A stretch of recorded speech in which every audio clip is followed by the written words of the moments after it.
ॐ शङ्करं शङ्कराचार्यं केशवं बादरायणं सूत्रभाष्यकृतौ वन्दे भगवन्तौ पुनः पुनः। ईश्वरो गुरुरात्मेति मूर्तिभेदविभागिने व्योमवद्व्याप्तदेहाय दक्षिणामूर्तये नमः।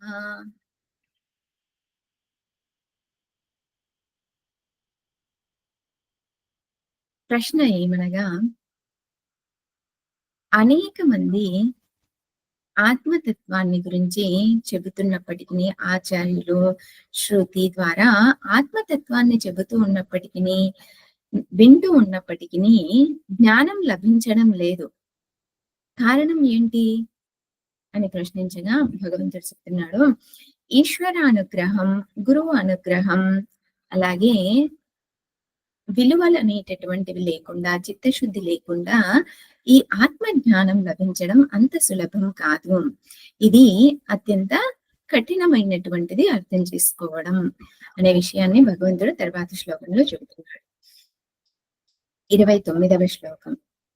ఆశ్చర్యవత్ పశ్యతి కశ్చిదేనం ఆశ్చర్యవద్వదతి తథైవ చాన్యః ఆశ్చర్యవచ్చైనమన్యః శృణోతి శ్రుత్వాప్యేనం వేద న చైవ కశ్చిత్. ఏనం ఆత్మానం కశ్చిత్ పశ్యతి ఆశ్చర్యవత్. ఎవరైనా ఈ ఆత్మను తెలుసుకున్నారు అని అంటే అది ఆశ్చర్యం. ఆశ్చర్యవత్ వదతి తథా ఏవచ అన్యః. వేరే వాళ్ళ ద్వారా ఎవరి ద్వారానైనా ఈ ఆత్మ తెలియజేయబడుతుంది అని అంటే ఆశ్చర్యం. ఆశ్చర్యవత్ చ ఏనం అన్యః శృణోతి. ఇంకొకరి ద్వారా వినబడుతుంది ఈ ఆత్మ అంటే, వినేవాళ్ళు ఉన్నారు, చెప్పేవాళ్ళు ఉన్నారు, ఈ ఆత్మని తెలుసుకున్న వాళ్ళు ఉన్నారు అని అంటే ఇది ఆశ్చర్యం. ఎందుకు? శ్రుత్వాపీనం వేద నచైవ కశ్చిత్. విన్నప్పటికీ కూడా ఈ ఆత్మతత్వం అనేటువంటిది అంత సులభంగా అర్థం కాదు. ఆశ్చర్యవత్ పశ్యతి కశ్చిదేనం. ఈ ఆత్మతత్వం అనేటువంటిది తెలుసుకున్నటువంటి వాళ్ళు ఉన్నారు అని అంటే ఆశ్చర్యం. ఎందుకు? ఆత్మతత్వాన్ని తెలుసుకోవాలి అని అంటే ఈశ్వర అనుగ్రహం అనేది ఉండాలి, అలాగే శాస్త్ర అనుగ్రహం ఉండాలి, గురువు అనుగ్రహం ఉండాలి, ఆత్మ అనుగ్రహం ఉండాలి. ఇవన్నీ ఉన్నప్పుడు మాత్రమే ఆత్మతత్వాన్ని తెలుసుకోగలుగుతాము.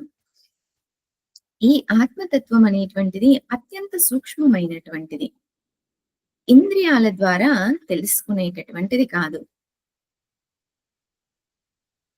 ఇది ఇంద్రియ అగోచరమైనటువంటిది.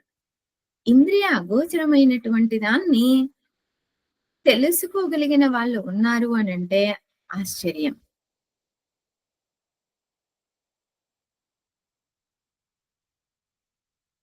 ఏదైనా వస్తువుని గుణరూపకంగా లేదా క్రియారూపకంగా, జాతి రూపకంగా, సంబంధ రూపకంగా, ప్రసిద్ధ రూపకంగా తెలియజేసినప్పుడు దాన్ని అర్థం చేసుకోగలుగుతాం. కానీ జాతి, గుణ, క్రియ, సంబంధ, రూఢి ఇవేవి కూడా లేనటువంటి వస్తువుని తెలియజేస్తున్నప్పుడు గుణాలకు అతీతం, జాతికి అతీతం, సంబంధం అనేటటువంటిది లేదు. ఇలా చెప్పినప్పుడు ఆ వస్తువుని అర్థం చేసుకోవడం అత్యంత కఠినంగా ఉంటుంది.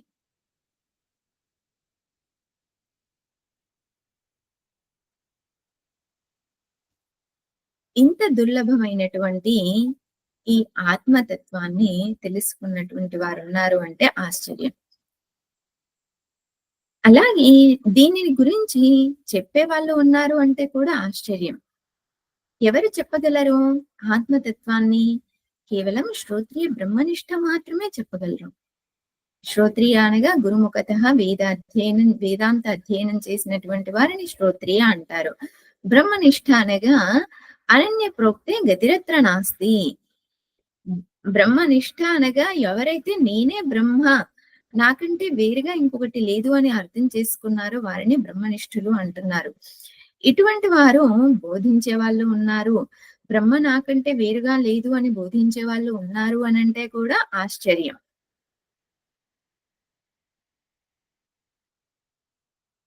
వినేవాళ్ళు ఉన్నారు అంటే ఇంకా ఆశ్చర్యం.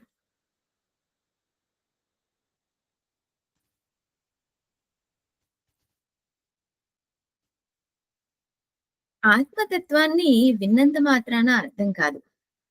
ఆత్మతత్వం అర్థం చేసుకోవాలి అంటే అమానిత్వం, అదంబిత్వం, అహింస, క్షాంతిః, ఆర్జవం.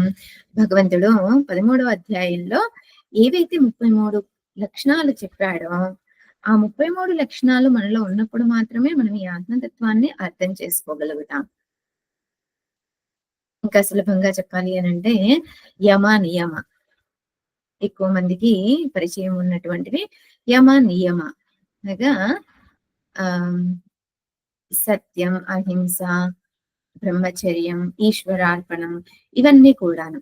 ఈ గుణాలన్నీ ఎప్పుడైతే మనలో ఉంటాయో, అప్పుడు మాత్రమే ఈ ఆత్మతత్వాన్ని మనం అర్థం చేసుకోగలుగుతాం. మరి ఈ గుణాలన్నీ కూడా కలిగి ఉన్నటువంటి వాళ్ళు ఉండడం కూడా ఆశ్చర్యం. ఈ ఆత్మతత్వం దుర్లభమైంది గనుక, మనం విన్నా కూడా అంత సులభంగా అర్థమయ్యేది కాదు. కాబట్టి భగవంతుడు ఏం చెబుతున్నాడు అనంటే, ఈశ్వరానుగ్రహం ఉండాలి, శాస్త్ర అనుగ్రహం ఉండాలి, గురువు అనుగ్రహం ఉండాలి. వీరందరి అనుగ్రహం ఉన్నప్పుడే, నాలో ఈ విలువలన్నీ ఉన్నప్పుడు మాత్రమే ఈ బోధ అనేటటువంటిది, ఈ జ్ఞానం అనేది లభిస్తుంది. ఓం పూర్ణమదః పూర్ణమిదం పూర్ణాత్ పూర్ణముదచ్యతే పూర్ణస్య పూర్ణమాదాయ పూర్ణమేవావశిష్యతే.